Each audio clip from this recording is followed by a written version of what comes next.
আমার লন্ডনে একটা জিনিস ভালো লাগে যে এখানে যেসব কমিউনিটি গুলো আছে, সিলেটি কমিউনিটি আর বাকি যেসব কমিউনিটি আছে, তারা খুব একত্রিত বোধ থাকে। মানে এইটা আমি অলওয়েজ গ্রেটফুল। আমাদের বাংলাদেশেও যদি এরকম একত্রিতা বোধটা থাকে না, মানে খুব ভালো লাগে। সবাই সবাইকে সাপোর্ট করে, খুব আমার খুব ভালো লাগে। হ্যাঁ, আর ইউনাইটি, হ্যাঁ এরা এত United.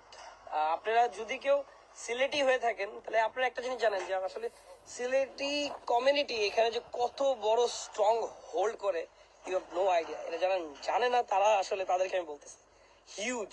They are representing London, all Bangladesh. ঠিক আছে? আপনারা এটা জানেন না, এমন এমন জায়গায় এখানে সিলেটি মানুষ আছে। ডিফেন্স বলেন, গভর্নমেন্ট ওয়ার্ক বলেন, মানে যে কোনো সাইড, বিজনেস বলেন, সব জায়গায় সিলেটিরা পুরা বাংলাদেশটাকে রিপ্রেজেন্ট করতেছে। So it's a big opportunity.